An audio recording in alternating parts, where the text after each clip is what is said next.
হতাশা মাদক দিয়ে দূর হয় না। হতাশা দূর হবে, বলে দিব, তিনটা জিনিস, মাত্র তিনটা। কয়টা ভাই? এক, 5 ওয়াক্ত নামাজ। এক কি?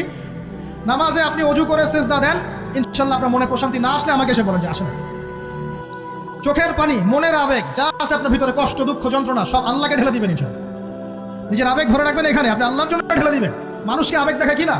মানুষ আপনার চোখের পানির মর্ম বুঝবে? মানুষ কি মানুষের চোখের পানির মর্ম বুঝে? আপনার পিতা যদি মারা যায়, আমার কাছে এসে দোয়া চান, কান্নাকাটি করে, আমি দোয়া করতে পারবো, কিন্তু আমি কিন্তু আপনার ফিলিংসটা বুঝতে পারবো না।